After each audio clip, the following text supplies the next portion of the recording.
Welcome to NTD Newsroom. I'm Don Ma. U.S. tariffs on China could hike up to unprecedented levels. President Trump angry at China's latest restrictions on rare earths. And preparing countermeasures, we bring you his reaction and what's potentially on the table. The Israel Defense Forces complete a first phase pullout as a new ceasefire in Gaza takes effect. And Israel's Prime Minister comments on what he calls a great achievement. An explosion at a military munitions plant kills multiple people in Tennessee. Secondary blast forced rescuers to keep their distance from the site.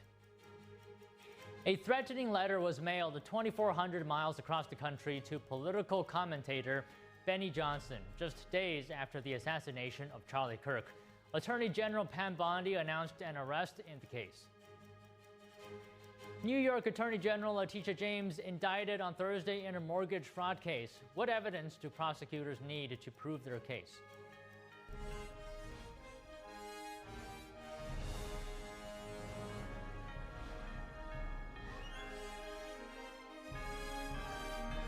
This is NTD Newsroom, live from our global headquarters in New York City. Good afternoon and happy Friday, everyone. President Trump reacted to China's announcement to restrict exports of rare earth materials, calling it trade hostility. In a post on Truth Social, the president said some very strange things are happening in China.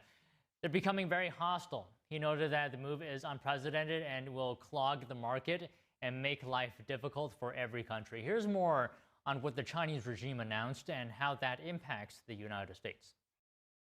China dramatically expanded its rare earths export controls on Thursday, ahead of talks between Presidents Donald Trump and Xi Jinping.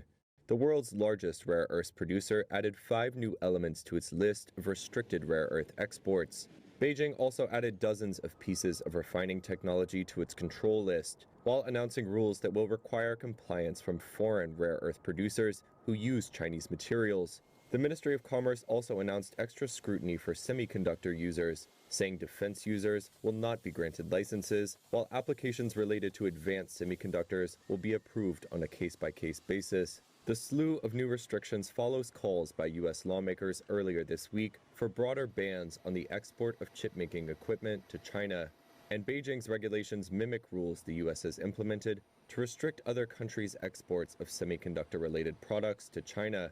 They also expand controls Beijing announced in April that caused shortages around the world before a series of deals with Europe and the U.S. eased the supply crunch. The new curbs will take effect on November 8th, just before a 90-day trade truce with Washington expires. Their announcement comes ahead of a scheduled face-to-face meeting between Trump and Xi in South Korea at the end of the month. Founder of Singapore-based Edge Research Tim Jong said Thursday's move increases Beijing's leverage ahead of the meeting. So back to President Trump's response. He noted that China's move is uncalled for and surprising. He wrote, quote, "I have always felt that they've been lying in wait, and now, as usual, I have been proven right. There is no way that China should be allowed to hold the world captive, but that seems to have been their plan for quite some time." The president noted that the U.S. has the ability to counter China's move, saying, quote, "The U.S. has monopoly positions also, much stronger and more far-reaching than China's. I have just chosen not to use them. There was never a reason for me to do so until now." Trump is also canceling his planned meeting with Chinese regime leader Xi Jinping, saying, quote, "I have not spoken to President Xi because there was no reason to do so. I was to meet President Xi in 2 weeks at APEC in South Korea. But now there seems to be no reason to do so." The president emphasized that he is preparing a massive increase in tariffs on Chinese imports and also considering other measures. Trump wrote, quote, "I will be forced as President of the United States of America to financially counter their move.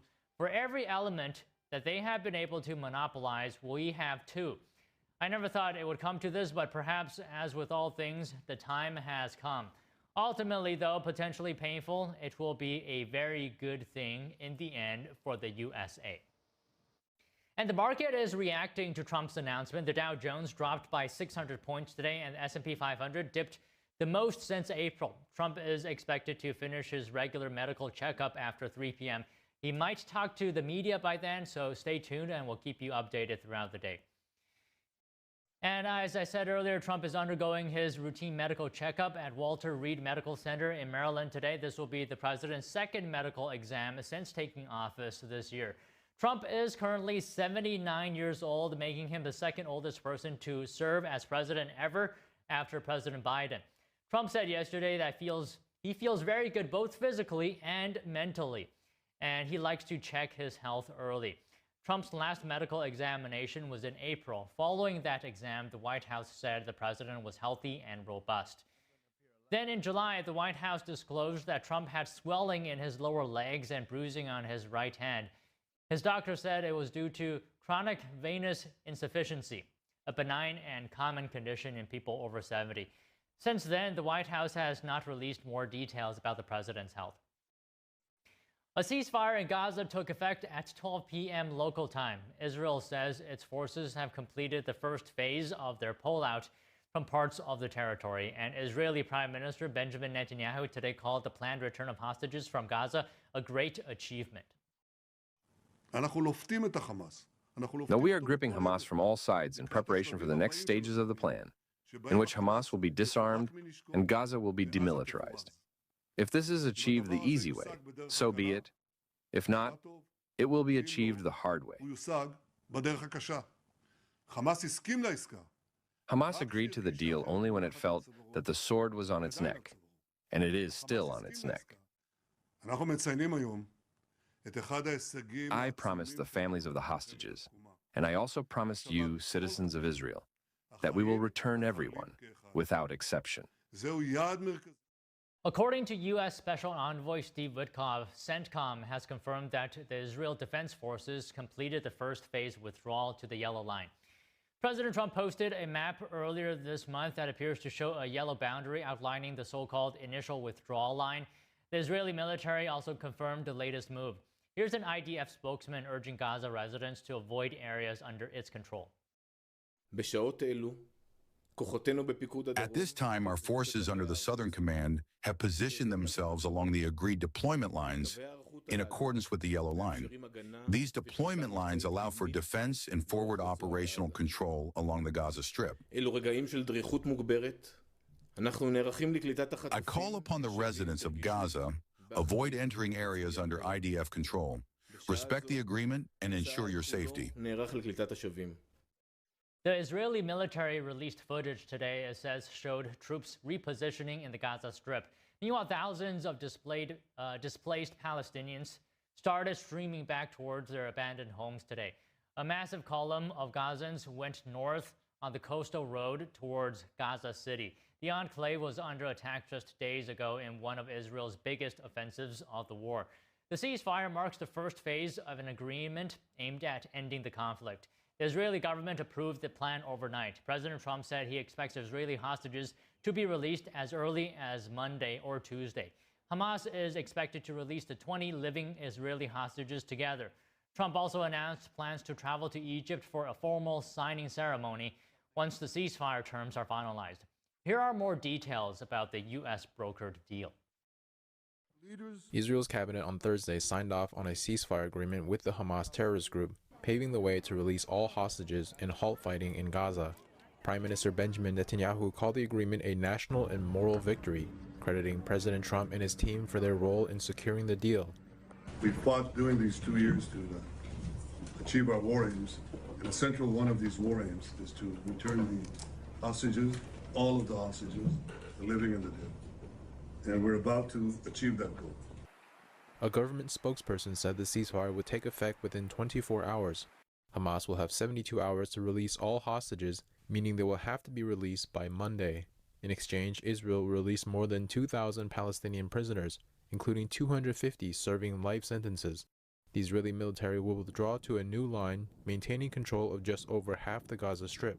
The deal comes after days of indirect negotiations in Egypt. Former White House advisor Jared Kushner and Special Envoy Steve Witkoff both praised Netanyahu's handling of the talks. Great job with the negotiations. You held your lines firm, and I think that between you and President Trump, you had a lot of alignment on what the end state should be. The president believes that. My president believes it. He believes that Prime Minister Netanyahu made some very, very difficult calls, and lesser people would not have made those calls. Earlier in the day, Kushner and Witkoff met with Egyptian President Abdel Fattah al-Sisi in Cairo. I was sure that with your arrival, that you will reach an agreement that would make us happy and stop a war ongoing for 2 years. Witkoff acknowledged the role Egypt and other countries, including Qatar, Turkey, the UAE, and Saudi Arabia, played in bringing about the deal. To watch it was really, to me, a great example of the world coming together. Witkoff told Egypt's president that he will head to Israel with Kushner to discuss the implementation phase of the agreement. A senior member of Hamas on Thursday announced agreement to a permanent ceasefire. Today, we are announcing that we have reached an agreement to end the war and aggression against our people and to implement a permanent ceasefire. He said this would involve the withdrawal of Israeli forces, the entry of aid into Gaza, the opening of the Rafah border crossing with Egypt, and the exchange of prisoners. Celebrations swept across Israel and Gaza as news of the deal spread. The walls of Jerusalem's Old City and the Israeli Parliament building were lit in red, white, and blue in honor of the U.S. role in brokering the peace and President Trump's expected visit. An Israeli farmer plowed his field with the words, "Nobel for Trump," a reference to the Nobel Peace Prize after the president's efforts pushed both sides to an agreement. As part of the implementation phase, the U.S. will deploy around 200 troops to Israel to help monitor the peace deal and coordinate aid, but none are expected to enter Gaza. White House Press Secretary Caroline Leavitt said in a social media post that the U.S. personnel will be tasked with monitoring the Gaza agreement in Israel and will work with other international forces on the ground. Leavitt clarified that the troops were not being newly deployed, but reassigned from United States Central Command already in the Middle East. And Trump told reporters on Thursday that he would travel to the Middle East on Sunday, hoping to be present when Hamas releases the last 20 living hostages. Israel and Hamas have agreed to the initial phase of a peace plan. Joining us to discuss is Rabbi Yaakov Menken, Executive Vice President for the Coalition for Jewish Values and Advisory Board member of the U.S. Religious Liberty Commission. So, Rabbi, good to see you again. Can we get your emotions that you're feeling right now amid everything, including that there's an agreement to have the hostages returned? You know, it's very, very good. You see, there is cheering, there is dancing throughout Israel. You know, after years of being told how Israel was seeking genocide, the Israelis are just delighted to have peace, delighted to have an end to this horrible conflict, and of course the release of the hostages. It is bittersweet as always because you're dealing with an explicitly genocidal terror organization. The goal of Hamas is no different than the final solution proposed by the Germans. And the fact that Israel, as part of this deal, has to let go, on behalf of innocent hostages, they have to release hundreds of murderers, hundreds of people with actual blood on their hands from killing Jews, just like the hostages, simply for being Jews. That makes it bittersweet. But obviously, the overall feeling is one of relief and delight that this should finally be coming to an end. And, you know, a gratitude to President Trump and this administration for making that possible. You know, Rabbi, a number of guests that I've speak to over the past week are saying they feel a sense of cautious optimism because, after all, this is Hamas that we are dealing with. So can we get how you feel? How optimistic are you about this peace agreement actually lasting? My one real concern was that I now understand that what it says in the agreement is that those released terrorists will actually be allowed to go back into Gaza. My initial understanding was that they would be expelled. They'd be able to find a home somewhere. The Arab world is a huge place. And sadly, there are a huge number of those people indoctrinated to hate Jews and want to kill Jews. But if they're in Algeria, they don't pose a huge threat because Algeria has already ethnically cleansed out all the Jews who used to live there. The same is true of Iraq. There are places that these people could be sent where they could no longer pose a threat. Gaza is literally on the doorstep. It is a place, by the way, where for centuries Jews used to live. This idea that it was always Arab territory is part of the anti-Semitic mythology that has always surrounded the conflict. But The idea that these people should be able to move back there and be on the doorstep, that's what keeps the optimism at most cautious, because I don't know how much we are simply kicking the can down the road. All right, Rabbi, let me ask you this. And as you know, the plan sees Gaza being governed by Palestinian technocrats and then eventually transferring control to the Palestinian Authority. What do you think about this? It's interesting. I believe it's the government of the Philippines, where the foreign minister just announced, well, we'll be happy to recognize a Palestinian state as soon as we can be presented with a Palestinian government devoted to coexistence and peace. You currently have, or had, at least before the war, you had two governments of so-called Palestinians who are just Arabs, because like the rest of the Middle East, and one of them was paying the families of terrorists generous stipends to reward the families whose children go out to commit terrorism, and the other was an explicitly genocidal terror organization.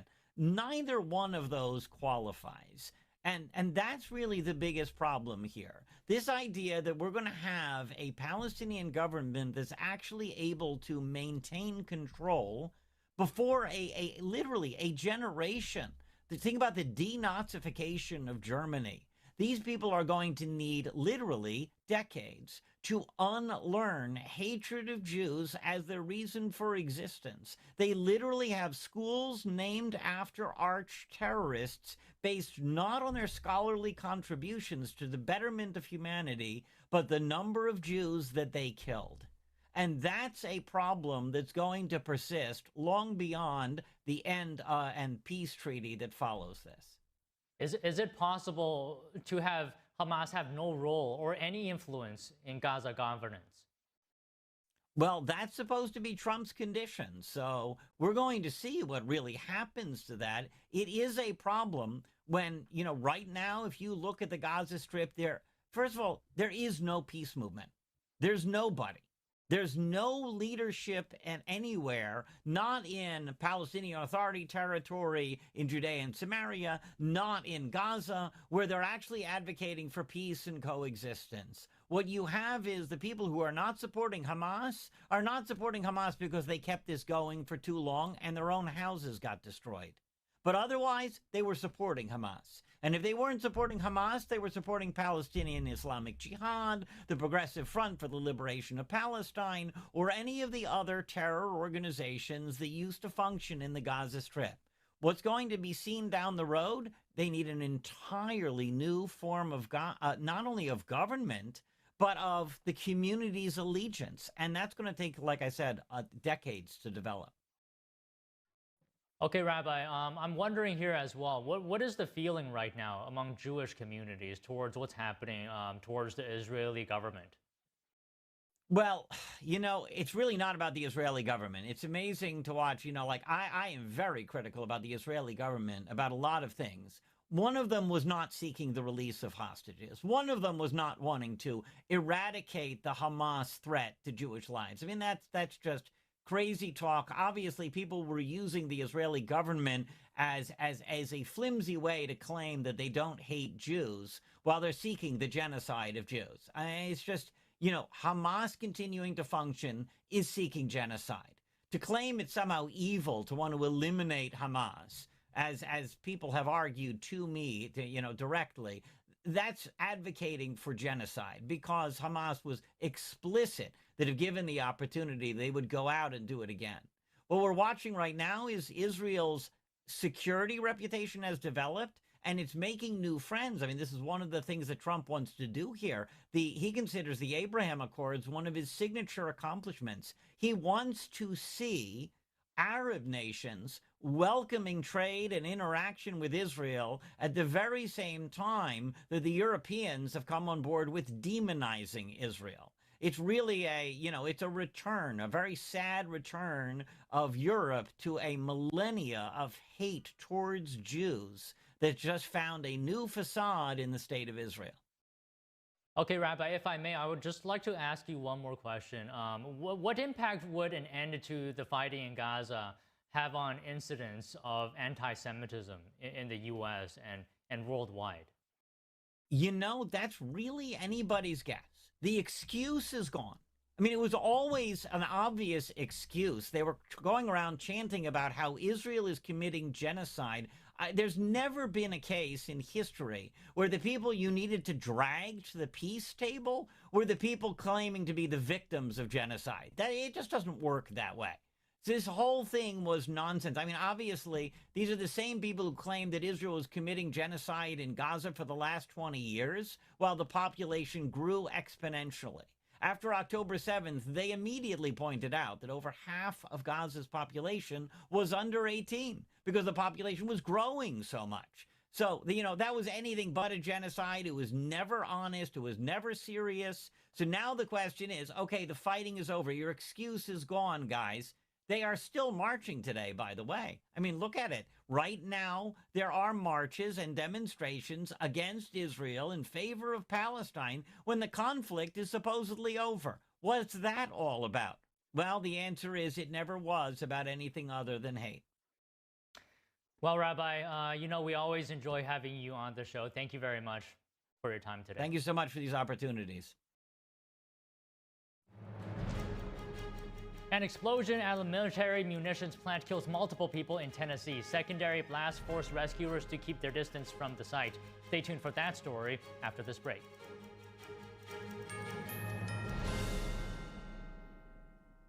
Whispered across generations, a hidden secret unveils the essence of longevity and vitality. A timeless legend regarding energy and wonder. Rooted in ancient health wisdom, we proudly introduce Pure Tang Black Ginseng, a 100% natural organic energy drink made from premium 6-year-old Korean ginseng. It takes 2,260 days and nights from seed to growth, undergoing a meticulous 9-step process of steaming and drying. Black ginseng reaches its full potency, enriched with ginsenoside RG3 and enhanced absorption efficiency. No sugar, no caffeine, no artificial ingredients. Experience the pure, natural power of Pure Tang Black Ginseng. Nourish your body, strengthen your immunity, and boost your energy. To order Pure Tang Black Ginseng, please visit puretang.com.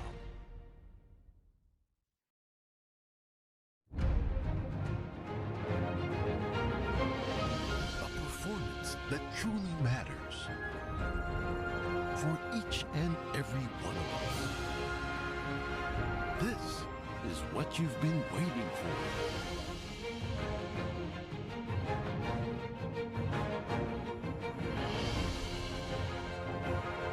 Shen Yun. Get tickets now at shenyun.com. I'm excited to announce that we're having our biggest 3-in-1 sale ever with a limited edition product, a back-in-stock special, and a closeout deal you won't find anywhere else. So go to MyPillow.com or call the number on your screen. Use your promo code to get our MyPillow bed sheets only $29.88.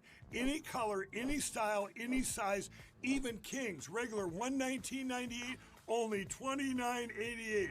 Once they're gone for good. How about our My Towels? They're finally back in stock, but not for long. Get a 6-piece My Towel set, regular $69.98, now only $39.98. And for the first time and the only time ever, get our limited edition premium My Pillows. They're made with Giza cotton and designer gusset. Queen $17.98, Kings only $19.98. So go to mypillow.com or call the number on your screen. Use your promo code to get the best offers ever. Quantities are extremely limited, so order now. We said we'd never give in to a meltdown. Mariella. Never leave the house looking, well, and never let them out of our sight.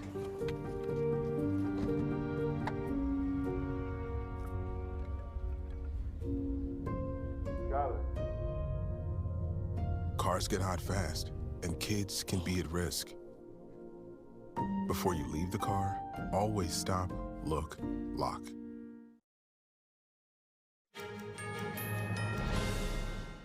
An explosion at a Tennessee military munitions plant today killed multiple people. Residents in the area reported hearing and feeling the blast miles away. The blast occurred at Accurate Energetic Systems. The company manufactures and tests explosives at a facility near Bucksnort, a town about 60 miles southwest of Nashville. Humphreys County Sheriff Chris Davis said at a news conference that several people were unaccounted for. A home security camera in the area captured the sound of a loud explosion about a 20-minute drive from the scene. Residents said they felt their homes shake. Some captured the loud boom of the explosion on their home cameras. The cause of the blast was not immediately known. Democrats and Republicans are still at odds on passing a continuing resolution to fund the government. House Republicans passed a bill last month, but Senate Republicans need enough Democrat votes to break a filibuster. Here's what Senate Majority Leader John Thune had to say as the government shutdown entered its 10th day, actually. It's really time for the Senate Democrats to show a little courage and put the American people ahead of their far left activist base. They have a simple choice in front of them. Open up the government, quit playing politics, quit talking about how it gets better for us because we're looking at the polling and we think that we're winning. Thune said he had 55 votes to pass the bill, 5 short of the 60 votes required to override a filibuster. The majority leader has called a vote more than half a dozen times to pass the House's bill. However, Democrats are refusing to reopen the government as they demand health care funds for insurance subsidies set to expire. As the government shutdown drags on, senators late last night overwhelmingly approved the annual defense policy bill. While it doesn't directly fund the Department of War, it allows contracts to continue. NTD's Melina Weisskopf reports. On a vote of 77 to 20, senators approved next year's National Defense Authorization Act. It authorizes the War Department and Department of Energy to spend $924 billion in 2026. That top line is higher than the $893 billion approved by the House. Now the two chambers will need to work out differences before it can be signed by the president. A key measure ends authorization for use of military force in Iraq. Now, that's been in place for 23 years, and the Iraq War ended in 2011. So when you have this authorization for use of military force, sometimes presidents use it for other types of actions. It also includes support for Ukraine, authorizing another $500 million and requiring the United States to provide intelligence support to Ukraine. The bill includes a pay raise for service members and the purchase of new ships and aircraft. We fought for important assets at Whiteman Air Force Base. The B-21's coming, and then also got secured the F-47 that's going to be built in St. Louis, and there's money in there for that. So a big win that makes America safer and Missouri safer too. The bipartisan consensus on the floor comes at a time when the two parties cannot agree on a simple bill to fund the government. Senators have left town for the week and won't be back until Tuesday, ensuring the government shutdown continues for the next 4 days. Reporting from Washington, D.C., Melina Weisskopf, NTD News. Air traffic controllers who miss work during the government shutdown will be fired. Transportation Secretary Sean Duffy told Fox Business the overwhelming majority of workers were still showing up, but those who won't will be let go. Here's Duffy. We need more controllers, but we need the best and the brightest, the dedicated controllers. And if we have some on our staff that aren't dedicated like we need, we're going to let them go. Again, I can't have people not showing up for work. Duffy said he has seen a noticeable rise in air traffic controllers calling in sick amid the ongoing shutdown. The Transportation Secretary said that in the past, an average of 5% of flight delays were due to controller staffing shortages. Duffy said now 53% of delays can be attributed to being short-staffed. About 13,000 air traffic controllers have not been furloughed during the shutdown. Roughly 50,000 TSA agents are required to continue working airport security checkpoints during the shutdown. The next paycheck for these workers is due on October 14th. The federal government is allocating over $4 billion toward the southern border wall. The plan is to add over 200 miles of barrier along the border with Mexico. In total, the government awarded 10 construction contracts. This will add hundreds of miles to a so-called smart wall border security system. It includes steel barriers, waterborne barriers, patrol roads, cameras, and more. Customs and Border Protection says the smart wall will give agents more support on the ground. New York Attorney General Letitia James was indicted Thursday in a mortgage fraud case. What evidence do prosecutors need to prove their case? That and more after this break.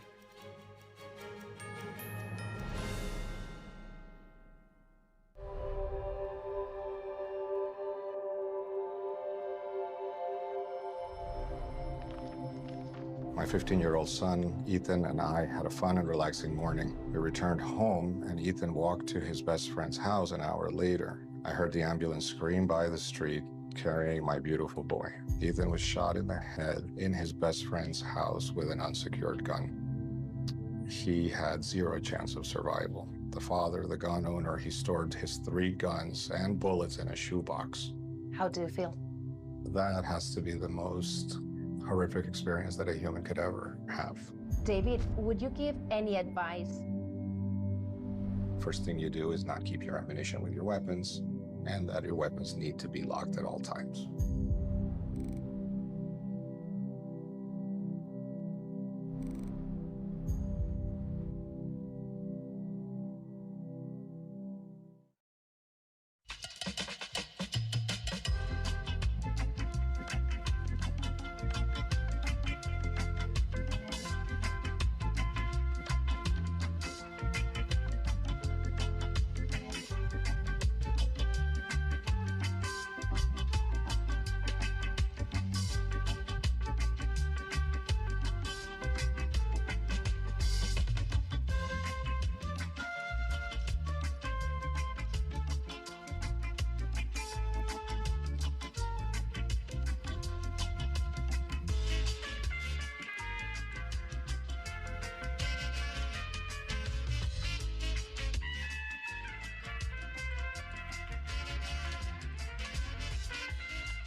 My name's Stacy, I'm 57, and I was adopted in 2020.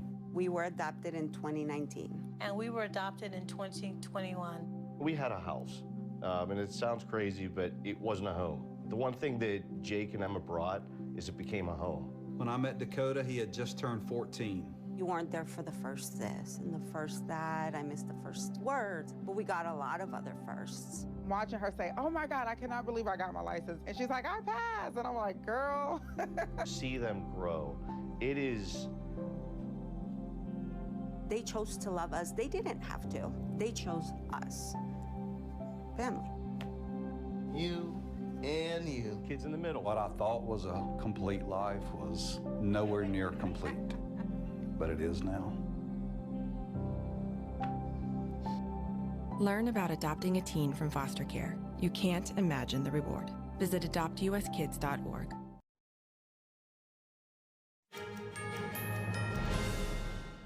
President Trump is canceling a planned meeting with CCP leader Xi Jinping, and he's threatening to hike tariffs on China.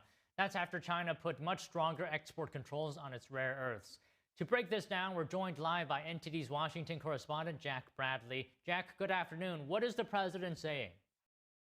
Good afternoon, Don. Well, President Trump has some harsh words today against the CCP, saying that they're holding the world captive with new export controls. Now, this is a major shift in tone from the president on China. He's canceling a planned meeting with Chinese leader Xi Jinping. Both were expected to meet later this month in South Korea during the APEC summit. Now, the tensions come because the CCP announced last night that new export controls on their own rare earth elements and other key materials. Now, if you know, rare earths are used to make electronics, from things like iPhones to missile defense systems. Very important key materials here. Now, here's President Trump this morning on Truth Social writing, quote, "Some very strange things are happening in China. They're becoming very hostile and sending letters to countries throughout the world that they want to impose export controls on each and every element of production having to do with rare earths and virtually anything else that they can think of, even if it's not manufactured in China." Now, Trump said that China was holding the world captive by building a monopoly over key materials like magnets, which are used to buy rare earths and other elements, and that this latest action would clog markets. He said world leaders have been contacting him in outrage over this move by the CCP. And now Trump says that there's no reason to meet with Xi Jinping anymore, calling these actions by the CCP, quote, sinister, hostile, and inappropriate.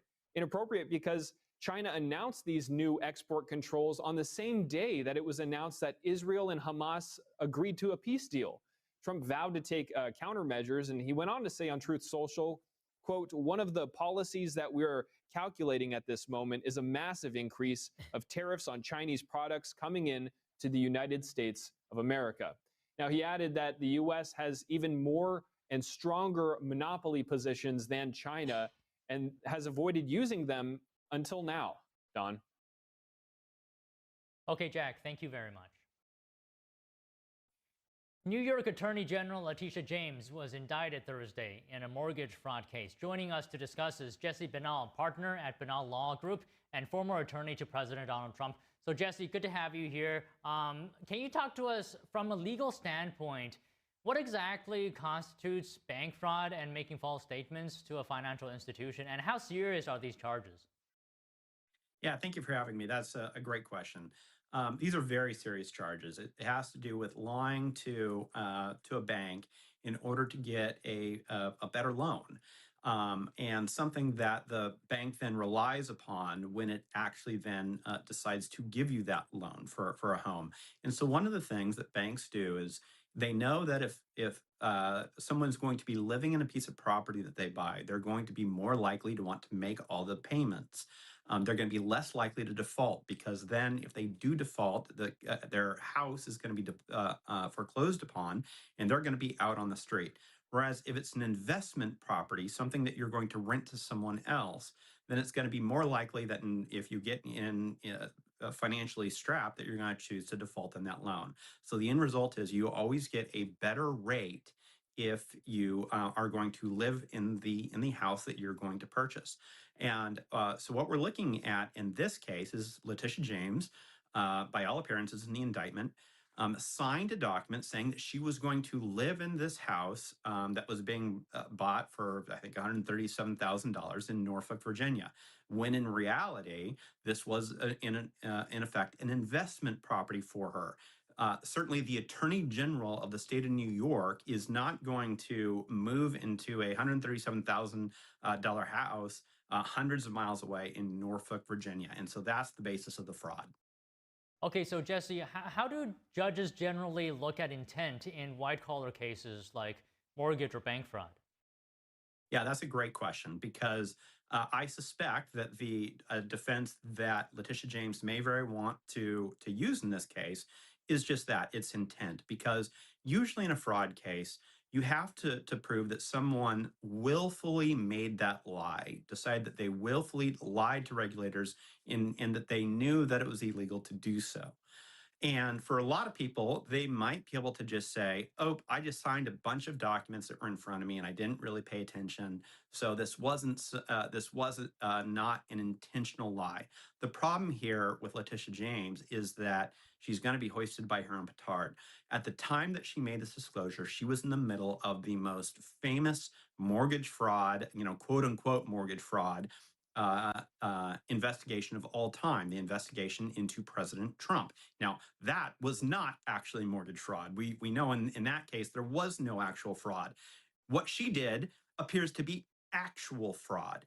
And so for her to say that she didn't know her legal obligations here and that it was an honest mistake when she was in the middle of leading the biggest mortgage fraud investigation in history is going to fall flat. I think it's going to show that she intentionally signed these forms in such a way to deceive and any reasonable jury, and that's a big if, in very blue Virginia, whether they will get a fair jury. But if there's a fair jury, they will find beyond any doubt at all that she engaged in fraud, I believe. Okay, so Jesse, I'm not very legally affluent here, and maybe you can speak to this for those who are in the same boat, our viewers. Is occupancy misrepresentation on mortgage documents considered serious enough for federal prosecution? It is. That's something that, as I explained, it is very material because, and go back and look at the financial crisis. we see what happens when banks overextend themselves in their lending and don't lend to people that are good risks. That can cause mass defaults in such a way that it actually causes banks to collapse. So having an honest representation from lenders, from borrowers, from people that are getting a mortgage as to what they're going to use their home for is extremely important in making sure that banks are properly leveraged and that they are using the correct interest rates, that they are managing their risk correctly.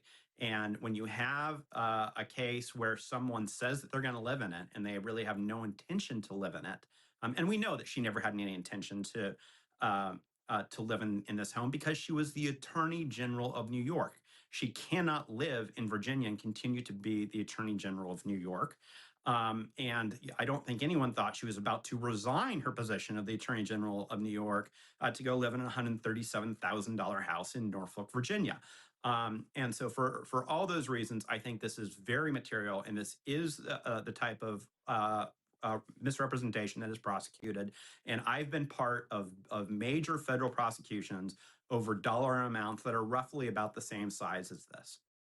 Okay, so you bring up a point that she's the New York AG, and I'd just like to follow up on that. Why would this case then be brought in the Eastern District of Virginia when Letitia James lives and works in New York? That's a great question. There's, I think, two major reasons why the venue is correctly put in the Eastern District of Virginia.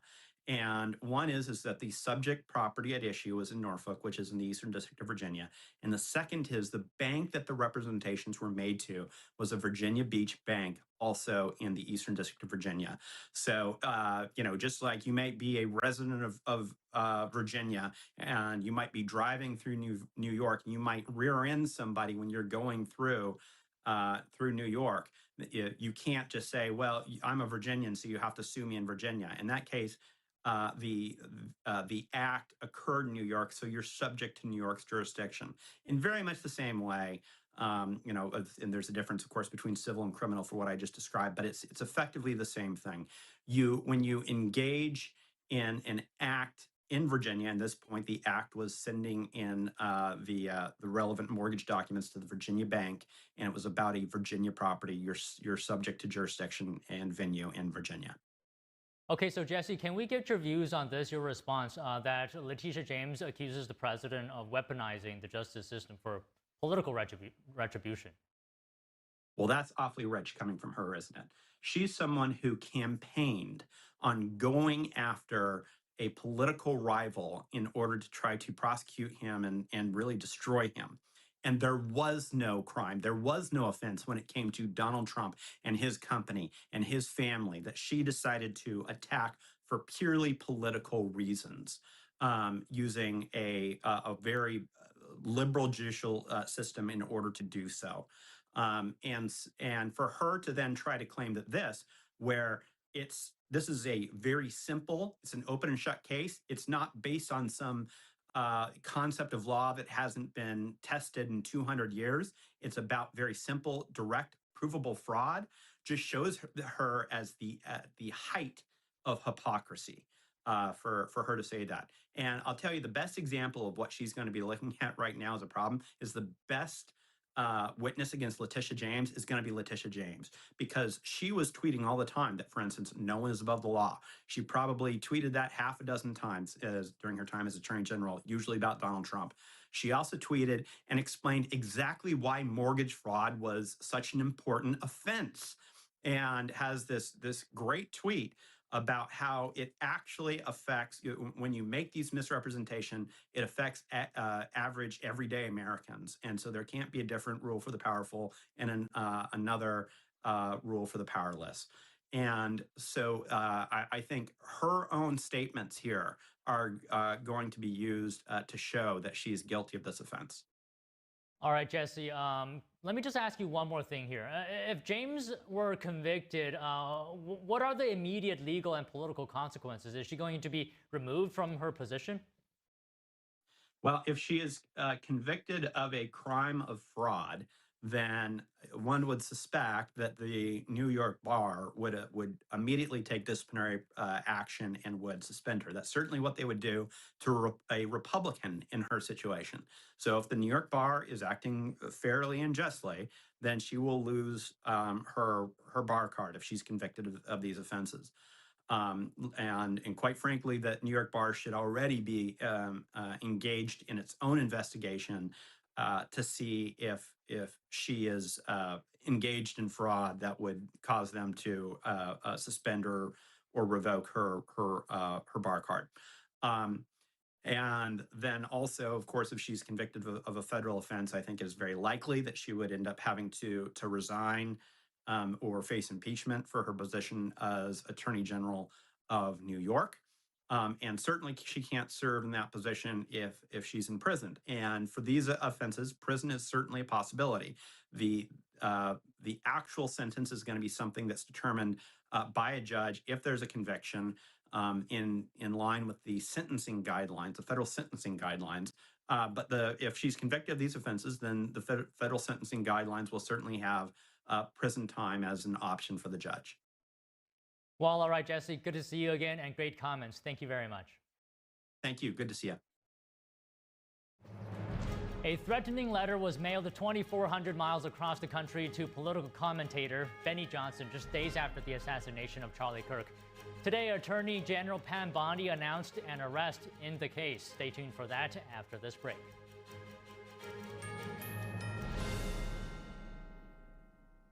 Whispered across generations, a hidden secret unveils the essence of longevity and vitality, a timeless legend regarding energy and wonder. Rooted in ancient health wisdom, we proudly introduce Pure Tang Black Ginseng, a 100% natural organic energy drink made from premium 6-year-old Korean ginseng. It takes 2,260 days and nights from seed to growth, undergoing a meticulous 9-step process of steaming and drying. Black ginseng reaches its full potency, enriched with ginsenoside RG3 and enhanced absorption efficiency. No sugar, no caffeine, no artificial ingredients. Experience the pure, natural power of Pure Tang Black Ginseng. Nourish your body, strengthen your immunity, and boost your energy. To order Pure Tang Black Ginseng, please visit puretang.com.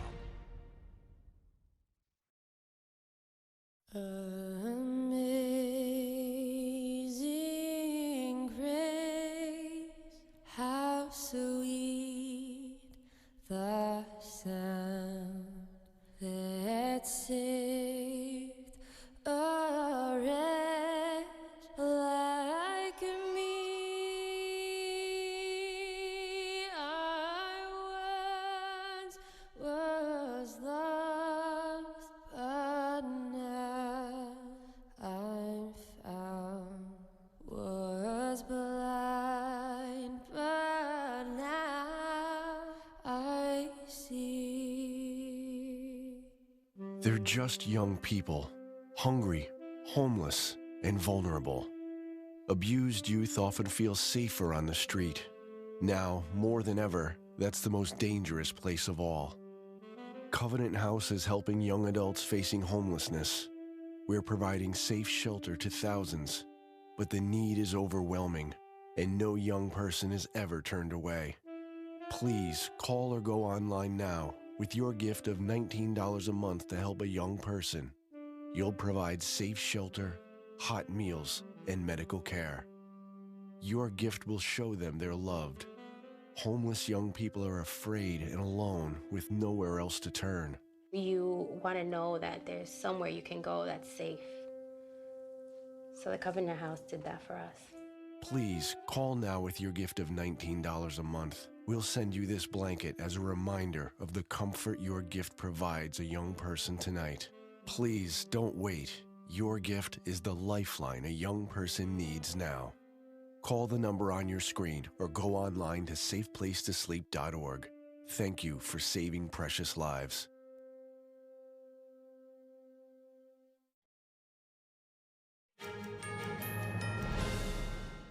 A federal judge has temporarily blocked President Trump's plan to deploy Texas National Guard troops to Chicago. Judge April Perry ruled yesterday there was no credible evidence of a rebellion or danger of one in Illinois, rejecting the administration's justification for the deployment. A Justice Department attorney told the court that Chicago is facing a brazen new form of hostility from rioters targeting federal law enforcement. Perry questioned the credibility of claims about violence, saying they contradicted local law enforcement accounts. Illinois and Chicago sued the Trump administration, arguing that bringing in troops from another state violated Illinois' sovereignty and risked inflaming tensions. The ruling comes amid similar legal challenges to Trump's deployment of National Guard troops in Oregon. Amid ongoing protests, assaults, and threats of violence, Homeland Security Secretary Kristi Noem says the department is hardening its ICE facilities and purchasing additional buildings. NTD correspondent Jason Blair has more from Portland, Oregon, where protests have been going on since June. Secretary Noem says that she's not backing down. She told President Trump during a cabinet meeting they are looking to purchase more buildings, particularly here in Portland and in the nearby area, as well as in Chicago, the two hotspots where a lot of these protests are taking place. We're going to not back off. In fact, we're doubling down, because what they're trying to do with these riots and violence is distract us and keep us from going after those murderers and rapists that are out in the streets. And as far as the National Guard, Pam Bondi, Attorney General Pam Bondi, did also mention that earlier about the National Guard being blocked in Illinois. My lawyers are in court right now as we speak for you, arguing in Chicago and Portland to keep them safe, to bring in the Guard. The government doesn't want it there, but we do. We're going to keep their citizens safe, thanks to you. The people want it. I don't understand the politics. And very recently, the Homeland Security did share a video. They said that some of their agents were attacked in Illinois. They shared a video of a man running up to one of their vehicles and throwing a rock through the back windshield. They said that this man was arrested, and it's very likely we will see felony charges for him. They did post a video. We have that for you. Let's go ahead and play that.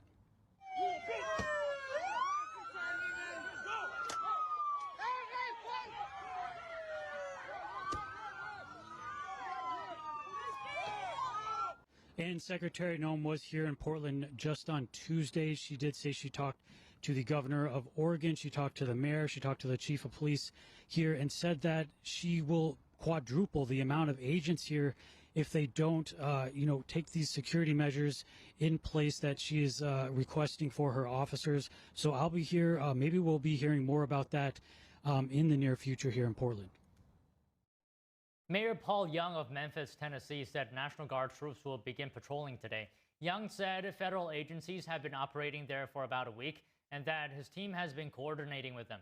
The National Guard have been sent to 3 U.S. states and the District of Columbia. A judge temporarily stopped the troop deployment in Chicago yesterday. In Tennessee, the governor approved the National Guard presence in Memphis. About 150 Guard members will work with federal, state, and local law enforcement. Meanwhile, a court is deciding if President Trump has the right to take control of 200 Oregon National Guard troops. Those troops were meant to be sent to Portland, where protests have continued outside an ICE building. A threatening letter mailed to conservative political commentator Benny Johnson and his family in Florida was traced back to California. Today, Attorney General Pam Bondi made an arrest announcement alongside Johnson. I don't want political violence. I want peace in my nation. I love this country. I want to be able to debate like Charlie did. I want to be able to raise my family in peace. That is our birthright. But you cannot make peace with evil as a Christian. You cannot unite with people who want you dead. The author of this letter made it very clear that he hated Benny because of his views, and he wanted Benny dead. This was a coward hiding behind a keyboard who thought he could get away with this. Bondi said a letter arrived at Johnson's home in Tampa just days after conservative thought leader Charlie Kirk was assassinated. She said the writer made it clear that he hated Johnson because of his views and wanted him dead. In a coordinated effort with the post office, the FBI, and state and local law enforcement, the letter was traced back to San Diego. Fingerprints pointed to George Isbell as the author. He was arrested and charged with mailing threatening communications. Thousands filled the Chester Fritz Auditorium at the University of North Dakota last night for a Turning Point USA event honoring conservative leader Charlie Kirk, 1 month after his assassination at a Utah campus stop. Political commentator Glenn Beck took the stage, revealing he had planned for Kirk to one day succeed him as a national radio host. Beck urged the audience to carry on Kirk's mission of faith, freedom, and open debate, and spoke about the power of hard work and forgiveness. Security was tight with federal and local officers on site. Many attendees said they came to celebrate Kirk's legacy and defend free speech on college campuses. The event was part of Turning Point USA's American Comeback Tour, which continues next week in Oklahoma City. The 2025 Nobel Peace Prize goes to Venezuela's opposition leader, Maria Corina Machado. The Nobel Committee announced the award in Oslo this morning. Here is the committee chair. She is receiving the Nobel Peace Prize for her tireless work promoting democratic rights for the people of Venezuela and for her struggle to achieve a just and peaceful transition from dictatorship to democracy. Machado went into hiding following last year's election in Venezuela. There had been calls for President Trump to win the Nobel Peace Prize. Earlier this week, the Hostages and Missing Families Forum, a group formed after October 7th, submitted an appeal to the committee in support of Trump. But the deadline was January 31st, so he can only be considered for next year's Peace Prize. Machado posted on X today, quote, "I dedicate this prize to the suffering people of Venezuela and to President Trump for his decisive support of our cause." After coaching badminton for 65 years, a veteran coach is showing the national England team he's not ready to hang up his jacket just yet. Colin Bedford says he's trained thousands of young players and he's truly amazed by the standard of play he sees now. At the age of 88, Bedford has probably spent more of his time on court than anywhere else. In his hometown, locals have even named the sports hall after him. But he's still very modest when he meets the badminton stars of today. Here's Bedford. To be honest, I think it's a bit overwhelming, really.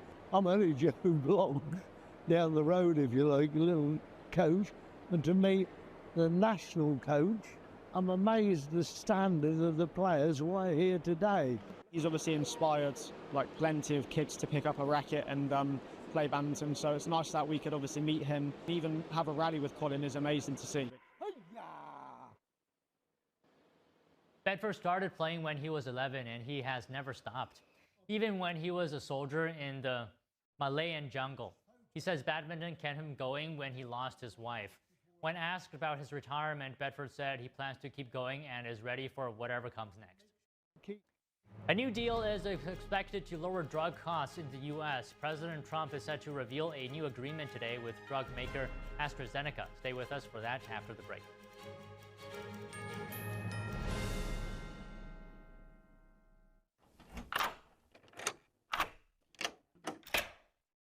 I'm Jonathan Lawson.